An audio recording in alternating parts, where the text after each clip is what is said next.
nos parece a nosotros de todo punto imposible. Nos parece técnicamente imposible. Y nos parece en la realidad imposible organizar todo esto sobre una base falsa.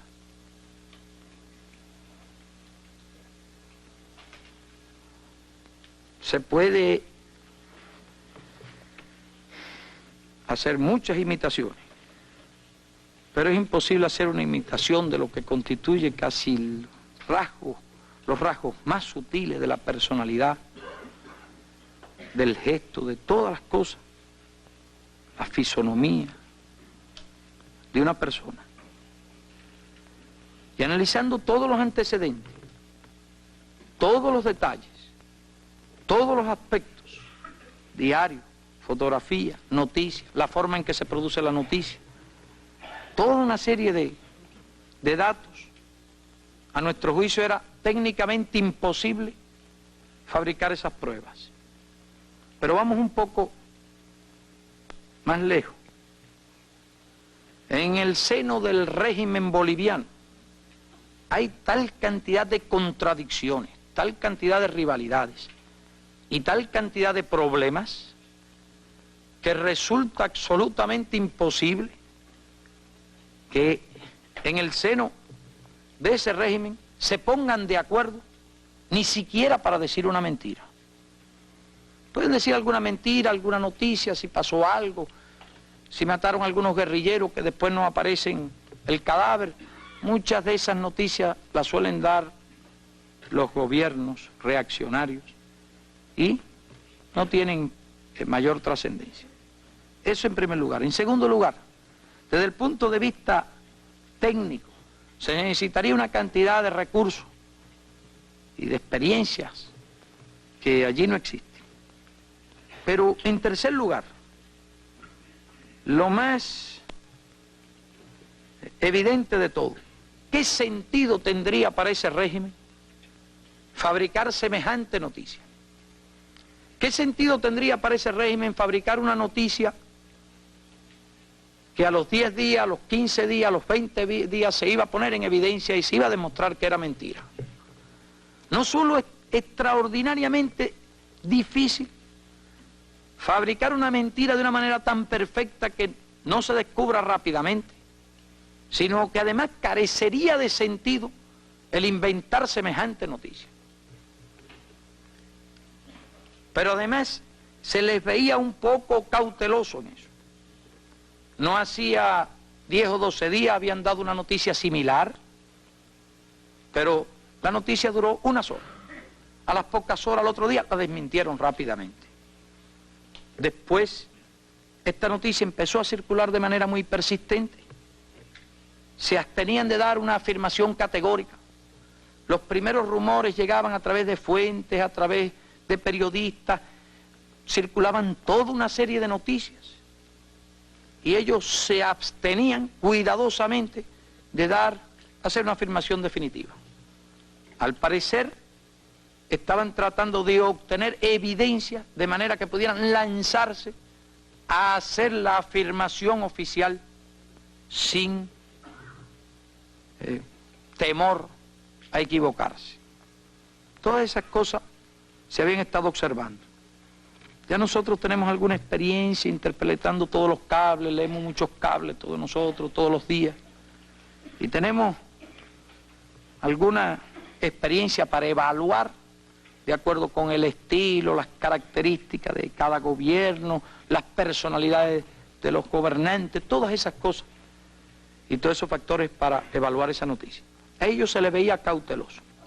Ni al más imbécil, ni al más cretino de todos los gobiernos, y no hay duda que el gobierno de Bolivia se caracteriza por el cretinismo y por el imbecilismo, pero ni al más súper imbécil se le habría ocurrido algo tan sin sentido, tan estúpido, tan imposible de inventar y tratar de probar como una noticia semejante, porque además carecería por completo de sentido.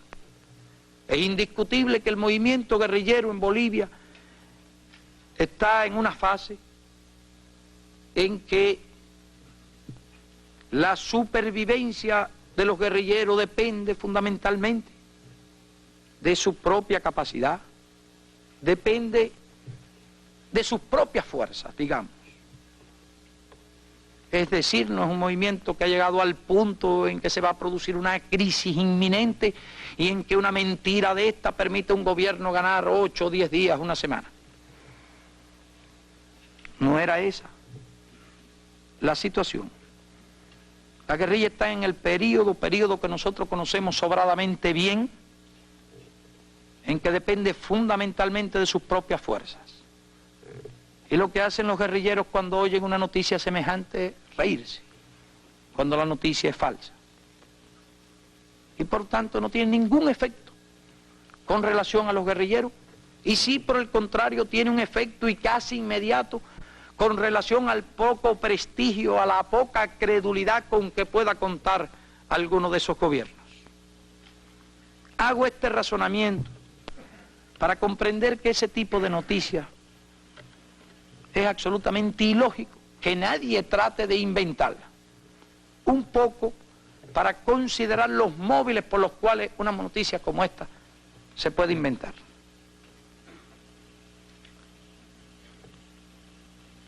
Es decir, que el móvil no es posible.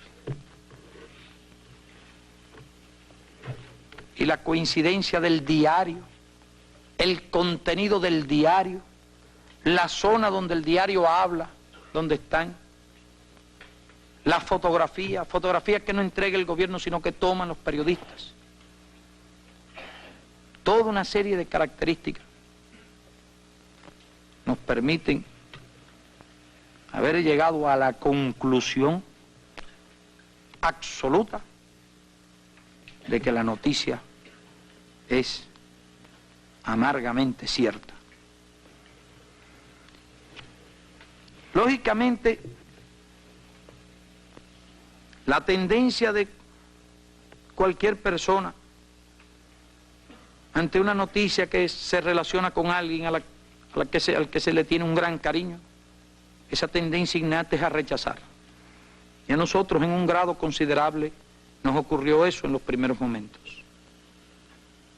Una noticia de este tipo, siempre en el ánimo del pueblo, es la tendencia a rechazarla. En el ánimo de los revolucionarios en cualquier parte del mundo, la tendencia a rechazarla.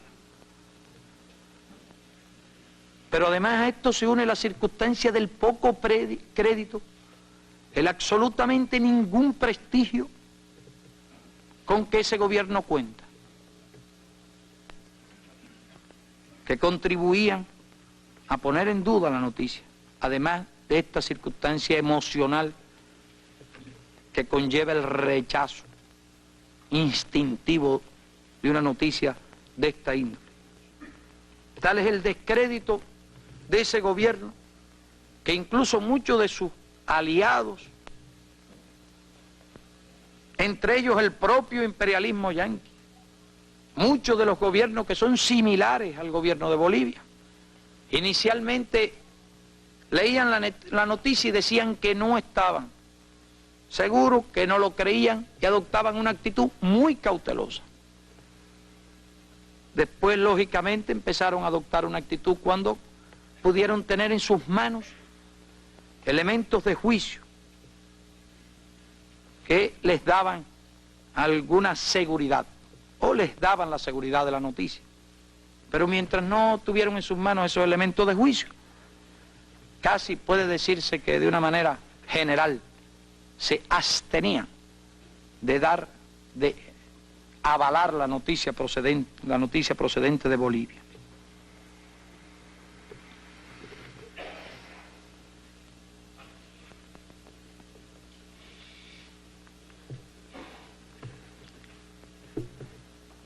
Ya en este momento, la discusión que existe o las dudas que puedan existir no se refieren fundamentalmente al hecho de la muerte en sí, por lo menos las dudas que nosotros tenemos,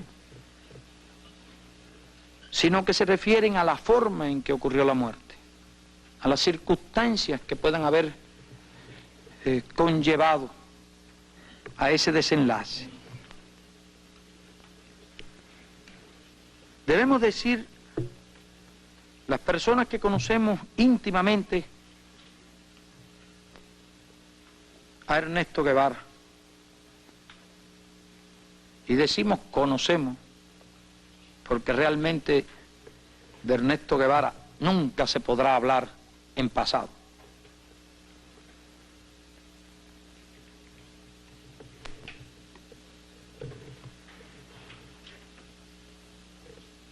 Teníamos sobrada experiencia acerca de su carácter, acerca de su temperamento. Y por mucho que cueste imaginarse que un hombre de su talla, de su prestigio, de su personalidad, haya muerto en un combate de una patrulla guerrillera contra una fuerza del ejército. Por mucho que ello parezca poco lógico, los que lo conocemos bien sabemos que sin embargo no tiene nada de extraordinario eso. Porque siempre, todo el tiempo que lo conocimos, se caracterizó por un extraordinario arrojo, por un absoluto desprecio al peligro, por un gesto siempre en cada momento difícil de peligro, de hacer las cosas más difíciles, más peligrosas.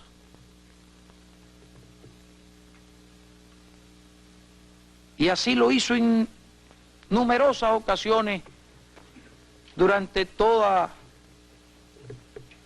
nuestra lucha. Lo hizo en la Sierra Maestra, lo hizo en Las Villas.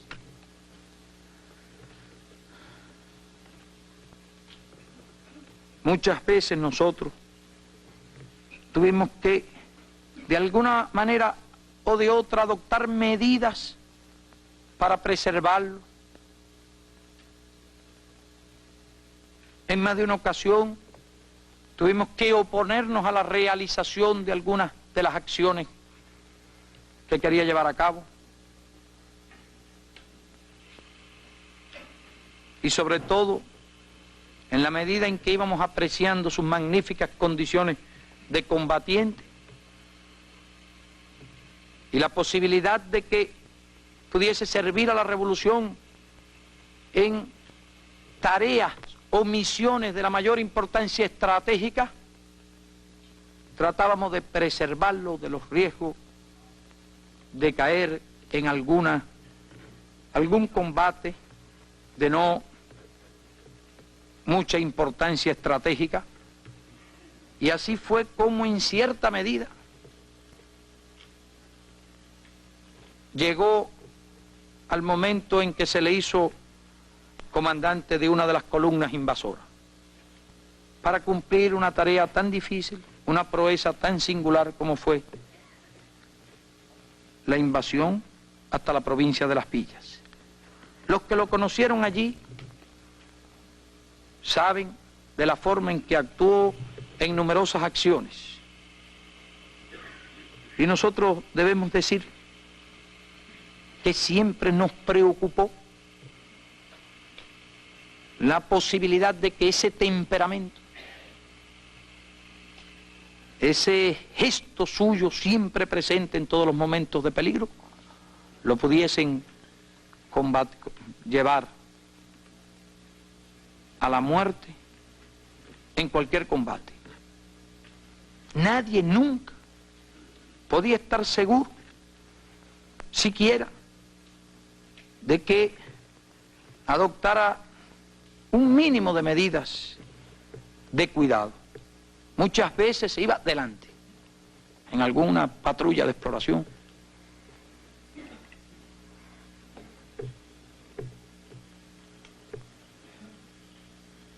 Es posible que él, por otra parte, muy consciente de la misión que se había asignado, de la importancia de su actividad.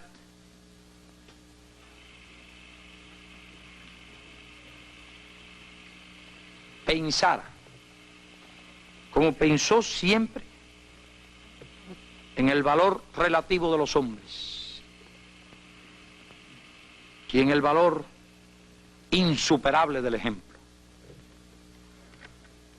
Estas cosas formaban parte de su personalidad. Nos habría gustado, por encima de todo, verlo convertido en forjador de las grandes victorias de los pueblos, más que en precursor de esas victorias. Pero es que un hombre de ese temperamento, de esa personalidad, de ese carácter, de esa reacción siempre ante determinadas circunstancias, estuviese desgraciadamente llamado más a ser precursor que forjador de esas victorias. Y los precursores son también, desde luego, forjadores de la victoria, y los más grandes forjadores de la victoria. Él sería el menos angustiado por eso. Es lógico que todos los que llegamos a albergar por él un entrañable cariño, es lógico que todos los que llegamos a albergar por él un entrañable cariño, nos cueste más trabajo resignarnos a verlos convertidos en un precursor, en un ejemplo cuya repercusión, no dudamos, ha de ser muy grande. Pero es lógico que todo ser humano siempre se duela cuando un carácter, una inteligencia, una integridad como esa, físicamente, se destruye. Explico estas cosas porque no es mi propósito en estos instantes exponer las ideas, los conceptos, los sentimientos hacia él, sino simplemente en esta comparecencia de hoy analizar las noticias que hemos estado recibiendo.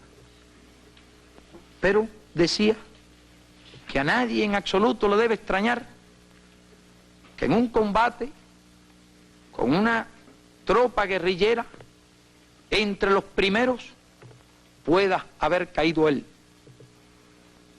puesto que eso sería casi un milagro, un imposible evitarlo. Muchas veces afrontó el peligro, numerosas ocasiones, y en esas cuestiones siempre se cumple una especie de ley matemática.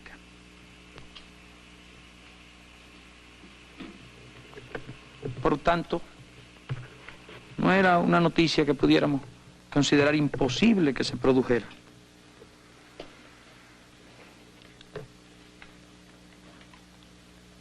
Y así nosotros hemos estado evaluando todas las circunstancias. Ahora bien, ¿cuáles son los antecedentes que rodean el momento? ¿Cuáles son las circunstancias que pudieron propiciar el combate que en medio de una gran movilización, que en medio de un gran despliegue de fuerzas contra él, realizó el enemigo? Aquí, por ejemplo, tenemos algunos hechos que son tal vez explicativos de esas circunstancias. Son antecedentes. No se puede de ninguna manera hacer una afirmación categórica sobre estas cuestiones cuando no se disponen otros elementos de juicio que lo que se han podido reunir, entresacar y analizar.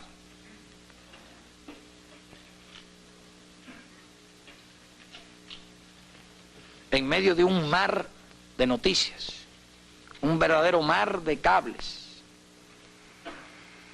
Pero así, por ejemplo, hay un cable aquí del día 29,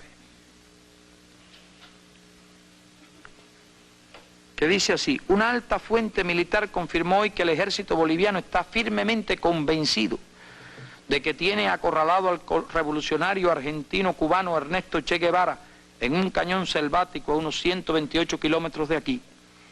La fuente se rehusó a proporcionar más detalles, pero su revelación a The Associated Press hoy al mediodía es abonada por el hecho de que tropas con equipo de campaña han sido despachadas en días pasados a la selva, al parecer para intervenir en una acción importante. Otros 800 soldados especialmente adiestrados para operaciones selváticas partieron de la ciudad de Santa Cruz a principios de esta semana para la misma razón. A principios de esta semana para la misma zona, dice. Esta ciudad donde se ventila el proceso Regis Debray es asiento de la 4ª División del Ejército y Santa Cruz de la 8ª. Un contingente de soldados partió de Camiri el miércoles y otro anoche. Para esta tarde está señalada la partida de otro más. Una fuente militar fidedigna calculó que por lo menos 1.500 hombres participan en la cacería de Guevara. Tenemos muy buena información de que Guevara vive y estamos más que convencidos de que está cercado, dijo la fuente, pero se negó a dar detalles sobre las circunstancias en que se basa tal creencia. De acuerdo con la fuente, el ejército ha cercado a los guerrilleros comunistas en un pequeño valle entre dos colinas cuya magnitud no se determinó. El informe no pudo ser comprobado. Las dos extremidades del valle, que es una especie de barranco, están ocupadas por combatientes del ejército boliviano especializados en la lucha en la selva. Muchos de ellos han sido instruidos por asesores norteamericanos, algunos de los cuales prestaron servicio en Vietnam. Se indicó que los flancos y el fondo del valle están cubiertos con maleza muy densa, pero la parte superior está libre de obstáculos, lo cual impide una fuga sin ser advertida. Patrullas del ejército que exploran la selva han registrado un contacto positivo a comienzos de esta semana, dijo la fuente. Es decir, comenzaron el día 29 a hablar de una región típica y hablan de un valle selvático, algo así como una especie de barranco entre lomas o entre alturas desprovistas de toda vegetación, donde hay que moverse en una dirección o en otra, es decir, hacia un lado, hacia una salida o hacia otra, sin poder tratar de salir de esa zona, porque tendrían que moverse por un terreno absolutamente desprovisto de vegetación. Este cable tiene especial interés porque empieza a hablar de un territorio donde un tipo de territorio que después aparece sucesivamente en casi todos los restantes cables. Ahora bien, ¿qué circunstancias le daban la seguridad de que en ese territorio se encontraba una fuerza rebelde mandada directamente, o fuerza guerrillera mandada directamente por el comandante Ernesto Guevara?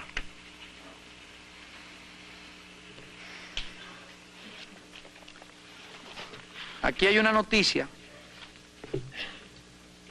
en que habla de un desertor de entre los guerrilleros. Esa noticia aparece el 30 de septiembre en otro cable. Y dice: el dirigente revolucionario castrocomunista Ernesto Che Guevara se halla gravemente enfermo y es llevado en camilla por otros guerrilleros, fuertemente custodiado, según despachos periodísticos divulgados hoy en este centro petrolero. La información es atribuida al exguerrillero boliviano Antonio Rodríguez Flores, quien se entregó voluntariamente a las Fuerzas Armadas acantonadas en Río Grande, acogiéndose al llamamiento oficial garantizando la vida de quienes abandonen la subversión armada contra el gobierno. Es decir, que hay un desertor. Deserción que tiene lugar entre los días 25 y 30 del mes de septiembre. Y un desertor siempre tiene una actitud similar. Un desertor brinda al enemigo cuanta información puedan ser de interés para el enemigo y la brinda inmediatamente, sin escrúpulos y sin preocupaciones de ninguna índole, porque un desertor es antes que nada un revolucionario desmoralizado o un pseudo revolucionario que quiso jugar a la revolución. Y es indiscutible que si se produce entre los guerrilleros una deserción, y durante la guerra revolucionaria muchas veces ocurrieron casos de deserciones, eso no llamaba la atención, porque hay un periodo en que mucha gente quiere unirse a la guerrilla y se presentan en los campamentos guerrilleros por montones, siendo mucho más los que se ofrecen que las armas que se disponen. Entre esos que se ofrecen hay muchos que luego realizan brillantes papeles, que son magníficos soldados, magníficos revolucionarios. Nuestro ejército guerrillero nunca tuvo una oficina de reclutamiento, ni mucho menos. El problema nuestro era la cantidad de hombres que venían a sumarse y para los cuales no teníamos armas. Pero el 95%, más del 95% de los combatientes de nuestro ejército rebelde se presentaron espontáneamente. Algunos otros eran mandados organizadamente en números muy reducidos. De esos hombres que se presentaban, se formaba el ejército. Pero lógicamente también lo sabía quienes por algún espíritu, sin tener una experiencia previa ni una idea clara de los sacrificios que conlleva la lucha guerrillera, se presentaban y cuando tenían que caminar mucho, subir montañas y pasar trabajo, aprovechaban alguna ocasión para de una manera cobarde abandonar la tropa. Y un desertor siempre es un traidor. Si cae en manos del enemigo, inmediatamente lo informa todo y puede dar una información completa acerca de todas las circunstancias que tengan que ver con la tropa guerrillera. Habla de la enfermedad. Eso hay que tomarlo realmente como puede haber sido algún problema transitorio que pueda haber tenido el Che. En realidad, en el diario, lo que se ha publicado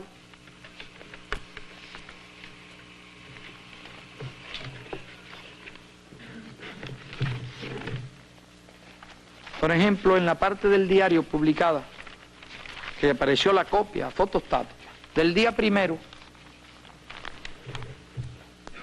él habla, dice, temprano bajamos los mulos, tras algunas peripecias que incluyeron espectacular desbarranque del macho.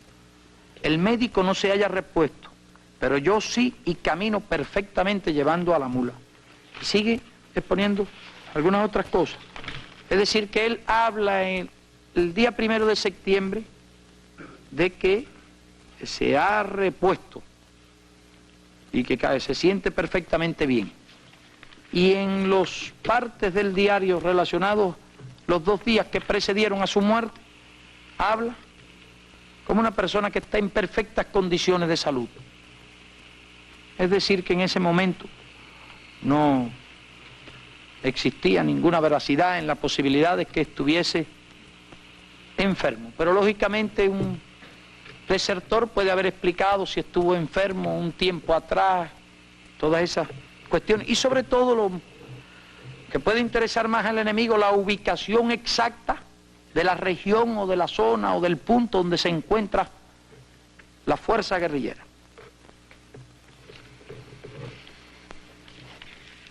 Esto explica por qué se produce una movilización tan grande de fuerzas. ¿Por qué esa movilización de fuerzas se está produciendo el día 29? Se publica la noticia del desertor el día 30. Es posible que ese desertor llevaba ya 3 o 4 días en manos de las fuerzas enemigas. Y lógicamente esa fuerza empezó a realizar inmediatamente una serie de movimientos de tropas. Cualquier ejército represivo moviliza su fuerza en un momento en que cree que tiene una oportunidad. Claro que la mayor parte de las veces ese movimiento de fuerza se traduce en un esfuerzo baldío e inútil. Pero es incuestionable que ellos concibieron mucha esperanza al tener una ubicación exacta de la región donde se encontraba esa tropa guerrillera,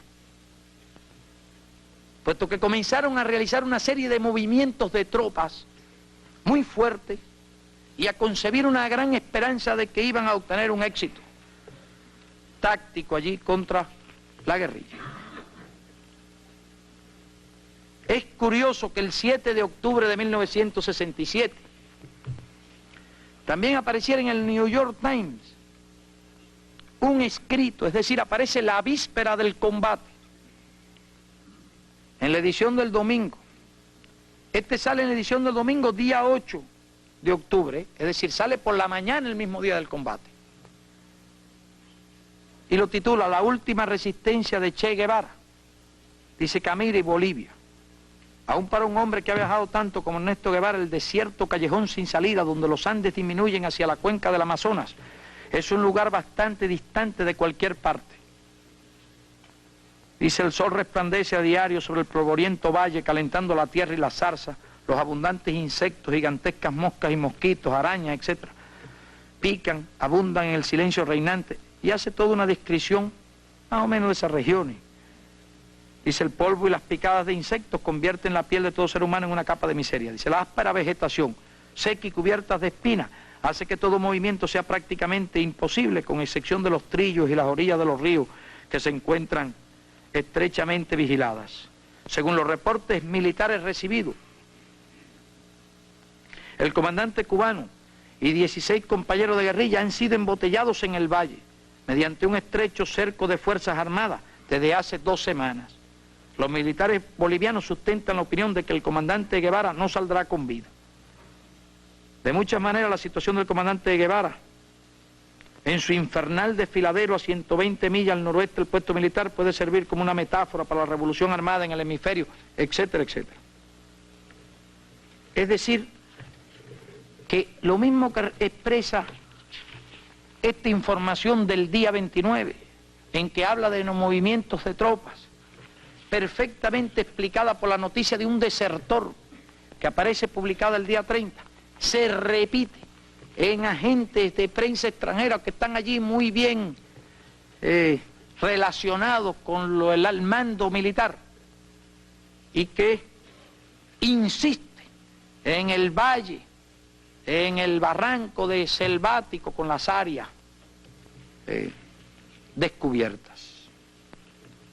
Es decir, hay una ilusión que se crea. Esto no quiere decir que la ilusión esa tuviera necesariamente que concluir en ese desenlace. Sin tener una idea del territorio, sin tener una idea de la dimensión de ese valle, del ancho, del largo, de toda una serie de circunstancias, no se puede juzgar qué fundamento objetivo, realista, podían tener para albergar esas esperanzas. Porque por lo general de los guerrilleros se dice que están siempre cercados. Y a nosotros, por ejemplo, nos tenían siempre cercados, lo cual era verdad. Teníamos el mar por detrás, los llanos, las arroceras por delante. Y durante una etapa considerable de tiempo nuestro movimiento se desenvolvía en un territorio que no tenía más de 10 kilómetros de ancho y en general unos 20 kilómetros de largo. Y en algunas ocasiones alguna incursión a lugares poco más distantes. En ese territorio se desenvolvió todo el año de 1958. Todo el año 1957. Y hasta mediados de 1958, en aquel territorio de 10 kilómetros de ancho por 20 de largo, se desenvolvió toda la ofensiva, la última que hicieron contra nosotros, con numerosísima fuerza. Era un territorio que ya conocíamos muy bien, era una fuerza la que contábamos ya de unos 300 hombres. Pero en general siempre existe el concepto del guerrillero rodeado, y el guerrillero estratégicamente está rodeado por distintas tropas. Más peligrosos son los cercos tácticos, es decir, una guerrilla que logra ser completamente cercada por un cordón de soldados enemigos. Y aún así esos cercos suelen ser rotos en la mayoría de las veces. Por lo tanto, no se puede opinar acerca de qué grado de peligrosidad entrañaba la ubicación dentro de ese valle de que hablan o dentro de esa región de que hablan. Pero todo parece indicar, porque después vuelven a hablar de esa región, y se nota una persistencia en todos los cables relacionados con eso. Ellos conciben la esperanza en una región determinada y hacen su gran movilización de fuerzas. Esto no quiere decir que obligadamente tendría que producirse un encuentro y que no había retirada o maniobra posible para los guerrilleros, pero explica cómo se van creando las circunstancias, movilizaciones de fuerza que preceden ese combate.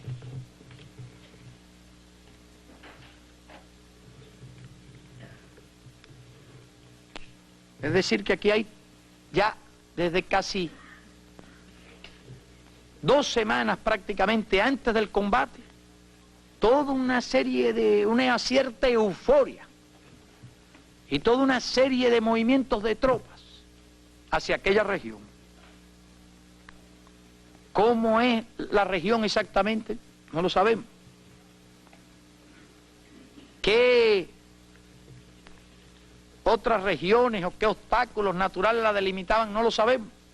Si grandes llanuras desprovistas de vegetación, si un río, si algunas lomas infranqueables, en fin, eso no lo sabemos, pero sí es una cosa evidente que se realiza un movimiento contra una región determinada, donde gracias a una información de un desertor han ubicado más o menos la fuerza guerrillera.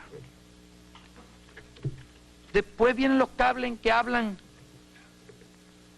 dan la noticia, distintos cables que hablan del combate, que se desarrolla en una región con esa característica, lo dice, de terreno abrupto, donde es difícil moverse, de selva intrincada en el fondo de los valles, de cañadones o cañones o cañadas.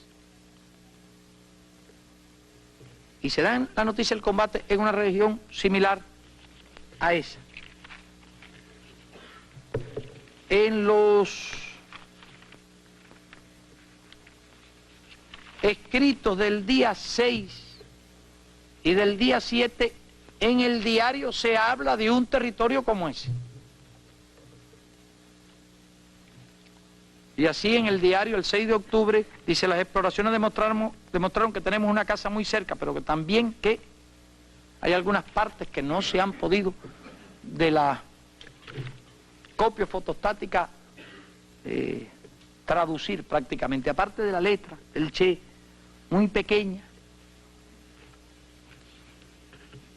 no fácil de leer. Está el problema de la copia fotostática que salen un poco borrosas. Dice, quebradas más lejanas, había agua allí, una parte que no se puede decir, y cocinamos todo el raya en blanco, bajo una gran laja que servía de techo, de que dice, nos aproximamos a pleno sol por lugares, quedando en un hoyo. Es decir, hay partes en blanca aquí. Dice, la comida se retrasó, decidimos salir por la madrugada hasta un afluente cercano a este arroyito, y de ahí hacer una exploración. ¿Cuándo? Para determinar el rumbo futuro. Dice, la Cruz del Sur informó en una entrevista, los hombres, Orlando esta vez estuvo un poco menos, tal vez dice parco, por ahí. Dice, se refiere a otro boliviano que dan por que se presentó, dijeron al principio, y después dijeron que lo habían hecho prisionero, alguna cosa, eso no está muy claro, no está claro como el otro caso. Dice, la radio chilena informó de una noticia que indicó que hay 1.800 hombres en la zona aproximadamente. El día 7 dice, se cumplieron los 11 meses de nuestra organización guerrillera sin complicaciones. Estos los 11 meses de nuestra organización guerrillera sin complicaciones da idea de que la situación estratégica de esa tropa, ese día, según su aplicación, según su criterio, no es una situación difícil. Este es un elemento de juicio a considerar porque no considera una situación crítica. Hasta las 2:20 en que una vieja pastoreando sus chivas entró en el cañón en que habíamos acampado y hubo que apresarla. La mujer no ha dado ninguna información, noticia fidedigna sobre los soldados, contestando a todo que no sabe, que hace tiempo que no van por allí, que no va por allí. Solo dio información por los caminos. De resulta del informe de la vieja se desprende que estamos aproximadamente a una legua de Higueras y otra de Hagüey y unas 6 de Pusará. A las 3:20 da un nombre, Anicete, fueron a casa de la vieja que tiene una hija postrada, le dieron 50 pesos con el encargo de que no hable ni una palabra, pero con pocas esperanzas de que cumpla a pie de sus promesas. Salimos 17 con una luna muy pequeña y la marcha fue muy peligrosa y dejando muchos rastros por el cañón donde estábamos, que no tiene casas cerca, pero sí siembras de papa regadas por acequias del mismo arroyo. Entre dos, parece que dice entre dos páramos parece que son esas colinas desprovistas de vegetación, pues en ese sentido fuimos avanzando. Dice que unas cosas aquí que no se entienden bien, dice el ejército tiene una información sobre que hay 250 hombres revolucionarios. Y aquí termina la página, es decir, habla de un territorio exactamente igual, muy parecido, que hay que caminar de noche. Tiene la impresión que fuera una especie de valles boscosos entre mogotes, pedregosos o rocosos, desprovistos de vegetación. Eso es lo último que escribe. Prácticamente debe haber sido en la madrugada, porque dice 17 con una luna muy pequeña. Y la marcha fue muy peligrosa y dejando muchos rastros. Esto se ha tratado de copiar, a veces algunas palabras casi hay que adivinarlas para poder encontrarle un sentido. En el diario se habla de un territorio muy similar a ese territorio del que vienen hablando ya en el cable del día 29 y en el artículo del New York Times el día 8.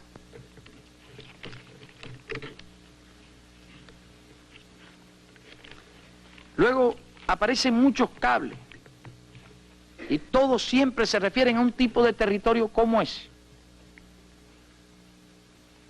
Y aquí, por ejemplo, un cable hoy ya decía, la zona donde fueron atrapados consiste en una serie de montes áridos y pelados en el tope, separados por una serie de cañadas de vegetación tupida y selvática, por algunas de las cuales corren ríos y quebrados.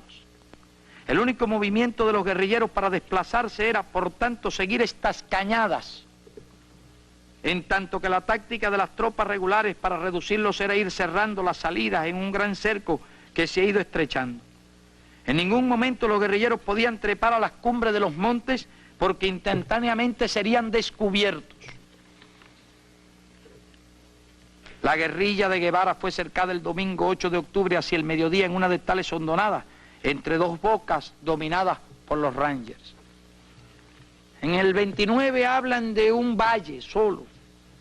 Aquí hablan de varios valles separados por colinas, las cuales colinas eran desprovistas de vegetación, difíciles de atravesar y que había o que caminar por los cañones o salir a las cumbres donde era imposible transitar sin ser vistos.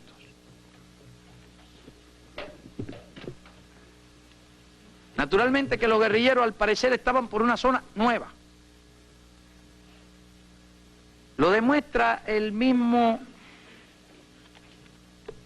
escrito el mismo diario del día 7, en que se ve que hay están haciendo una exploración prácticamente.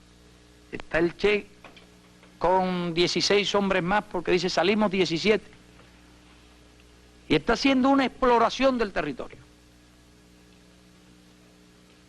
Y dice, se deduce que estamos una legua de aquí, a 2 de acá, a 6 de allá, puesto que está precisando y ubicándose. Ellos decían para determinar el rumbo futuro. Hay una coincidencia bastante grande entre los informes previos, los informes posteriores, el contenido del diario, que van explicando más o menos las circunstancias, la existencia de un desertor, información fidedigna de cuántos hombres estaban con él en ese momento, el lugar donde estaba ubicado, y el hecho de que estén por una zona nueva, cualquier guerrilla explorando por tierra, cualquier tropa por tierra, aun cuando tenga un conocimiento, por ejemplo, de mapas total, aunque tenga fotografías aéreas, tenga todo, solo por tierra se puede llegar realmente a conocer una región determinada. En un territorio amplio, una guerrilla que se mueva en una exploración de ese territorio puede llegar incluso a una zona que resulte con determinadas características como esta, a una zona que resulte aislada, cierto aislamiento, porque va explorando, explora caminando, y caminando toma una dirección determinada para conocer ese territorio, y se puede ir avanzando entre algunas montañas, por algún sitio, y de repente llegar, de que si después de eliminado físicamente el Che,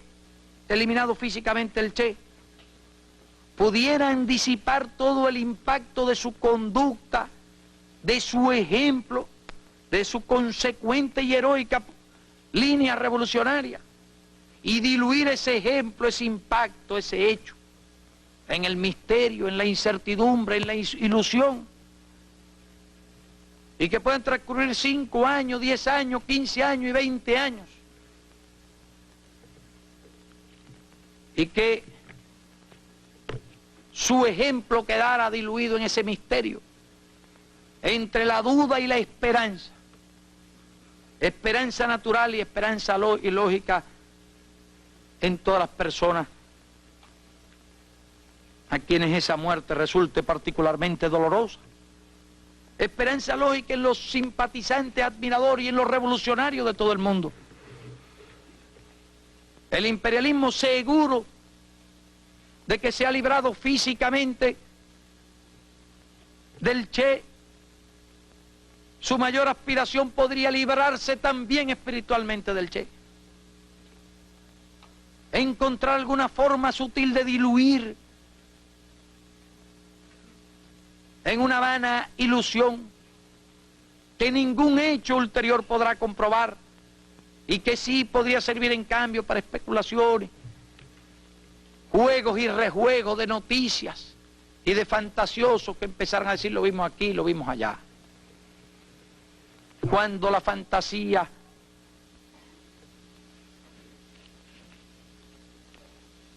se empeña en decir unas cosas, otras cosas que después pueden ser probadas lo contrario, eso nos preocupa.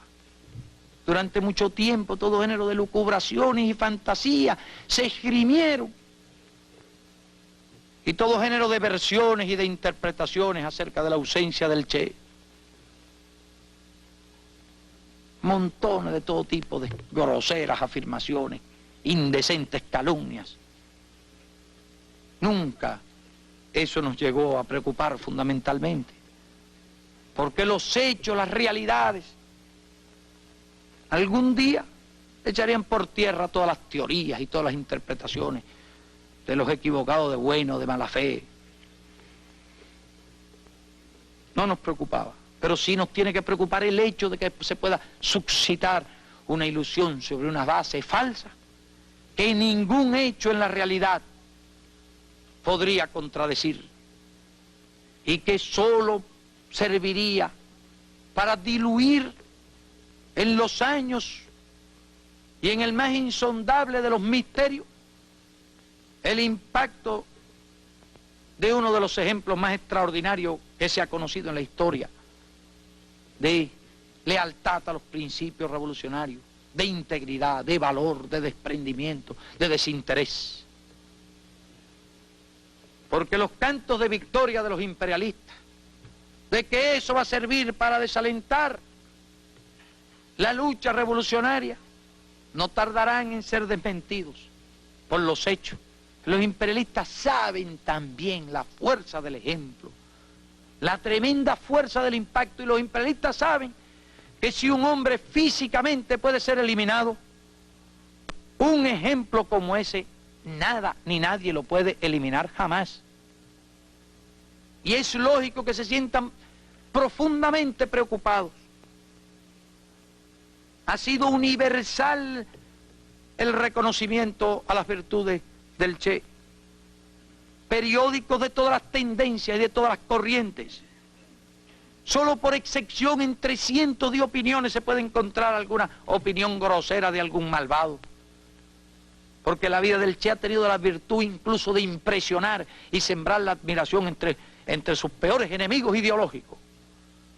Es un ejemplo casi único de cómo un hombre ha podido ganar el reconocimiento y el respeto de sus enemigos, de sus propios enemigos contra los que se enfrentó con las armas en la mano, de los que son enemigos ideológicos y que han sido en cambio casi unánimes en expresar sentimientos de admiración y de respeto hacia el Che. Y es lógico que esto tenga que preocuparle al imperialismo. Y no son pocos, como algunas personalidades políticas que han afirmado que en Europa se asombró de toda la relevancia y de toda la trascendencia que ha tenido la noticia sobre el Che.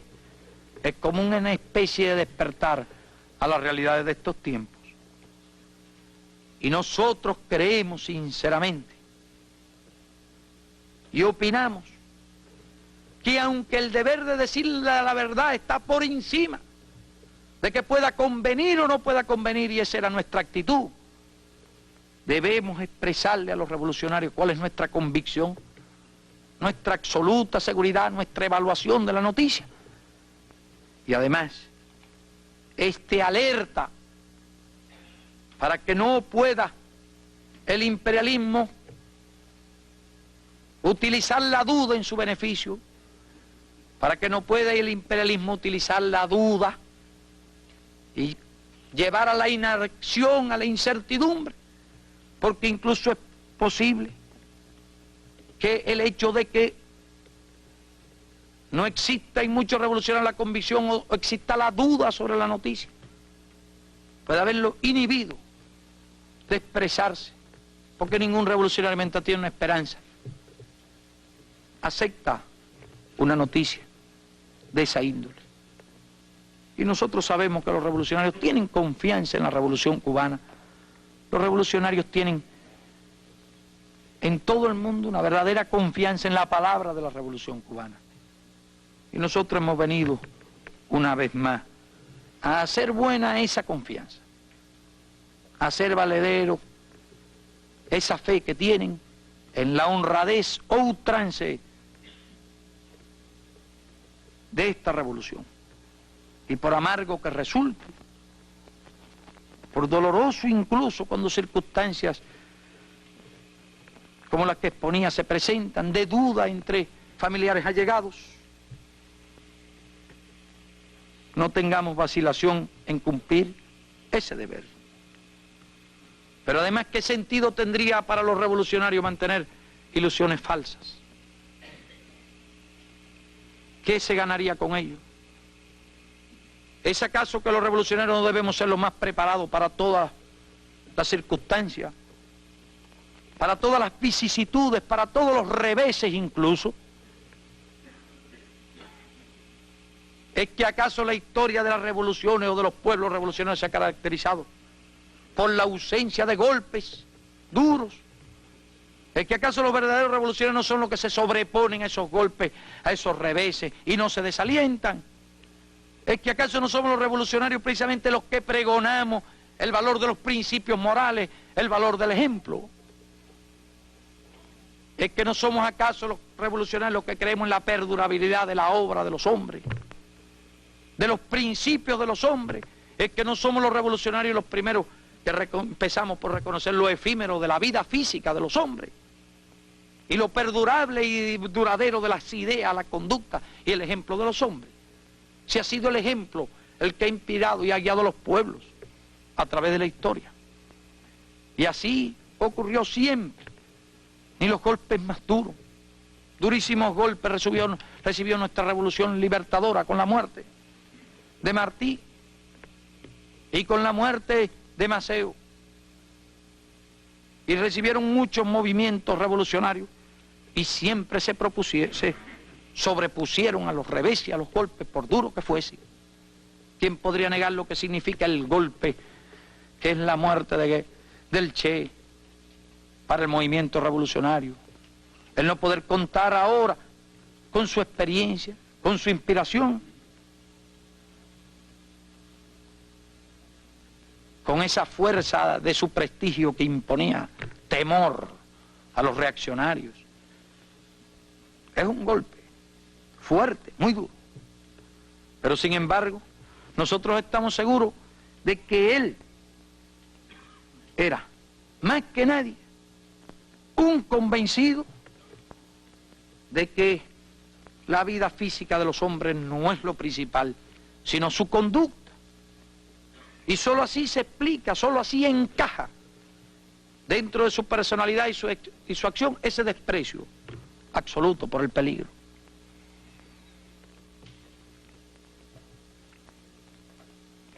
Y no debemos perder tiempo, ni permitir que los enemigos de la ideología, enemigos de la revolución, asuman la ofensiva ideológica y asuman una ofensiva psicológica para desalentar al movimiento revolucionario, sino que partiendo de la verdad y del reconocimiento de la verdad y convirtiendo ese ejemplo en fuerza invencible, el movimiento revolucionario siga adelante, más firme y más decidido que nunca. He cumplido con esta amarga tarea.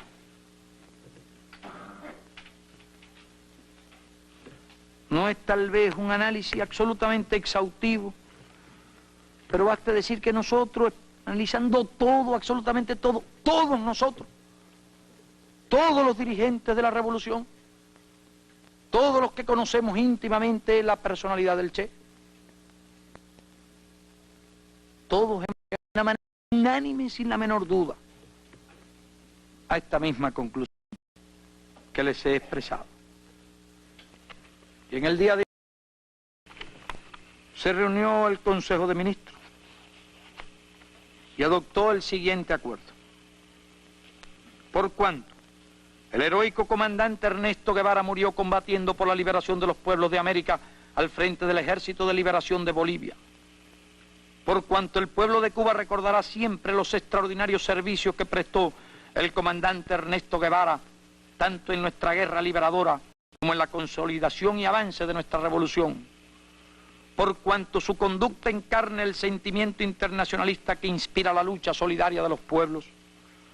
Por cuanto su infatigable actividad revolucionaria que no reconocía fronteras, su pensamiento comunista y su inquebrantable decisión de luchar hasta vencer o morir, la liberación nacional y social de los pueblos del continente y contra el imperialismo, constituye un ejemplo de convicción y heroísmo revolucionarios que deberá perdurar imperecederamente. Por tanto, el Consejo de Ministros acuerda lo siguiente. Primero, que durante 30 días, a partir de este acuerdo, la bandera nacional se izará a media asta y durante 3 días, desde las 12 de la noche de hoy, se suspenderán absolutamente todos los espectáculos públicos. Segundo, se declara como fecha de recordación nacional el día de su heroica caída en combate, quedando instituido a tal efecto el 8 de octubre como el Día del Guerrillero Heroico. Tercero, se efectuarán cuantas actividades sean conducentes para perpetuar en el recuerdo de las futuras generaciones su vida y su ejemplo. A la vez, el Comité Central de nuestro partido acordó, primero, crear una comisión integrada por los comandantes Juan Almeida, Ramiro Valdés, Rogelio Acevedo y Alfonso Sayas, presidida por el primero de los mencionados compañeros, para orientar y dirigir todas las actividades encaminadas a perpetuar la memoria del comandante Ernesto Guevara. Segundo, convocar al pueblo el próximo miércoles 18 de octubre a las 8 de la noche para efectuar una velada solemne en la Plaza de la Revolución a fin de rendir tributo al inolvidable y heroico luchador caído en combate. Patria o muerte, venceremos.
La tendencia de cualquier persona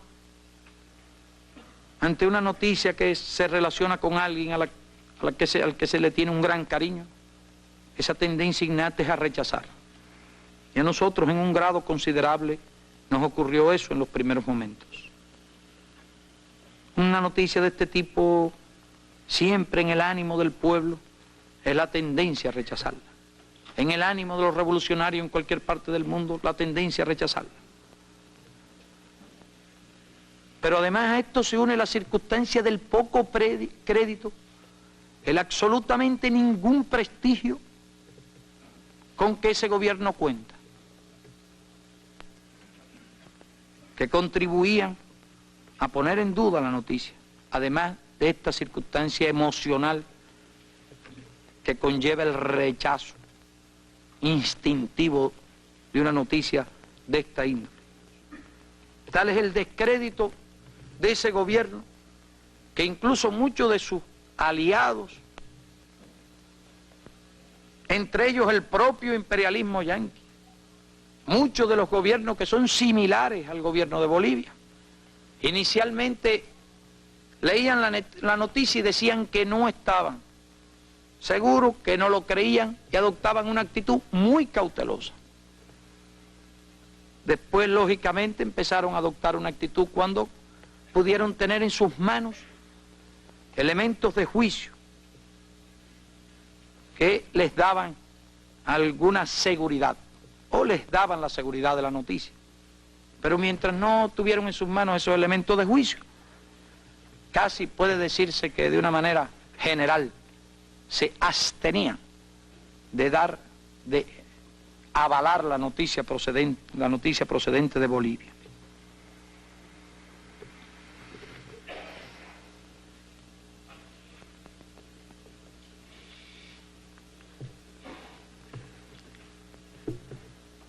Ya en este momento, la discusión que existe o las dudas que puedan existir no se refieren fundamentalmente y aparece el régimen fabricar semejante noticia.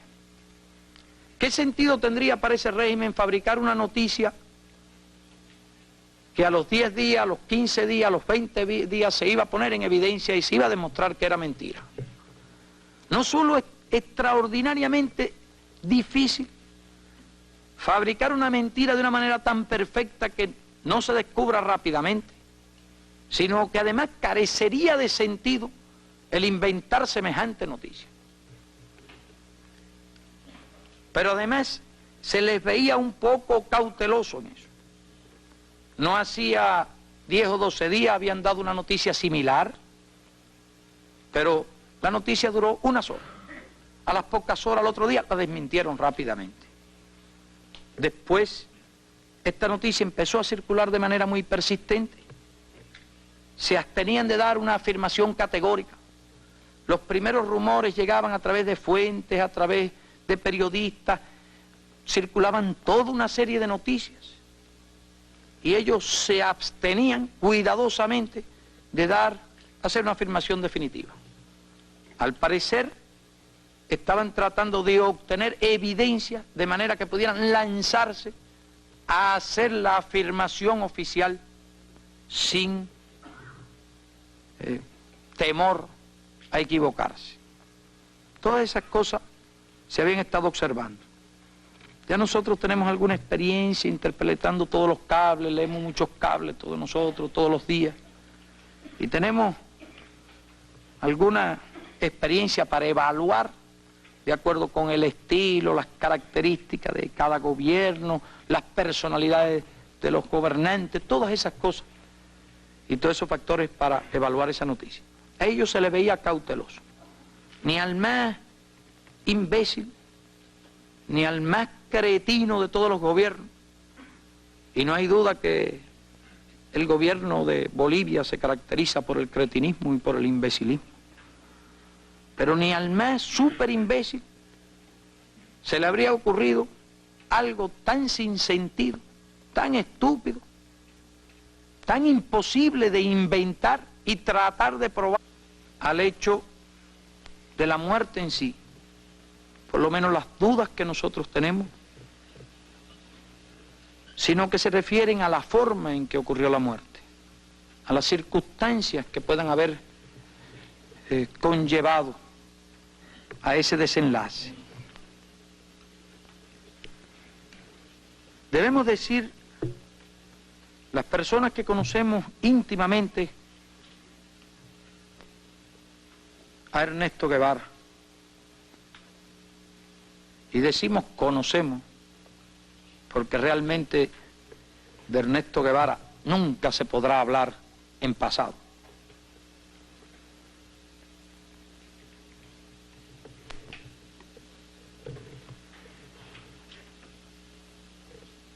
Teníamos sobrada experiencia acerca de su carácter, acerca de su temperamento.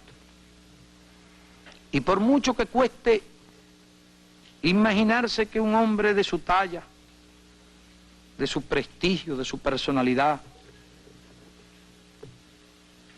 haya muerto en un combate de una patrulla guerrillera contra una fuerza del ejército, por mucho que ello parezca poco lógico, los que lo conocemos bien sabemos que sin embargo no tiene nada de extraordinario eso, porque siempre, todo el tiempo que lo conocimos, se caracterizó por un extraordinario arrojo, por un absoluto desprecio al peligro, por un gesto siempre en cada momento difícil de peligro de hacer las cosas más difíciles, más peligrosas.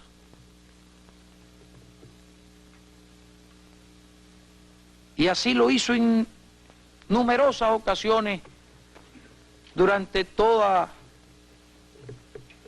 nuestra lucha.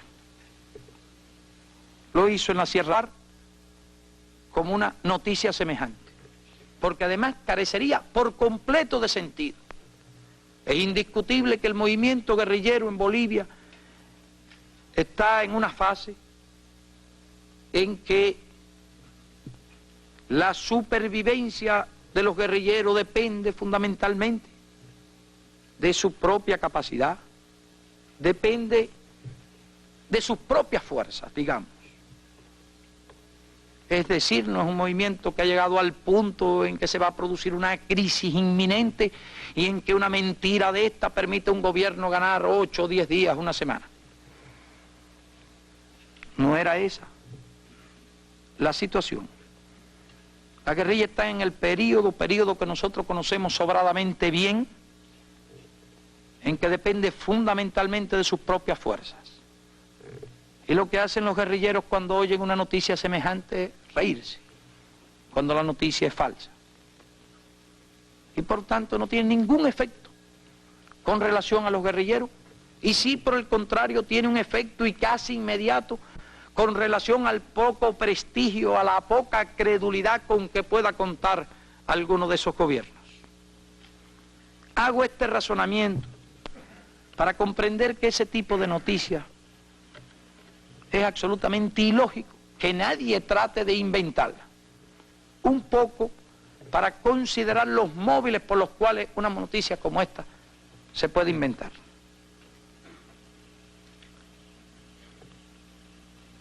Es decir, que el móvil no es posible.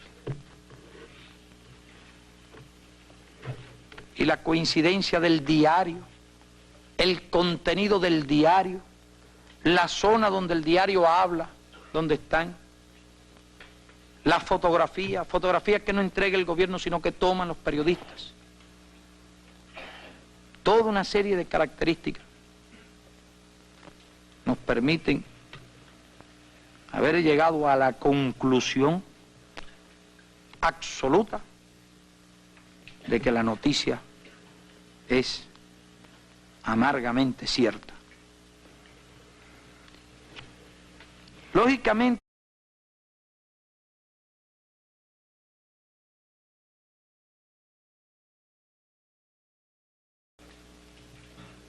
nos parece a nosotros de todo punto imposible, nos parece técnicamente imposible y nos parece en la realidad imposible organizar todo esto sobre una base falsa.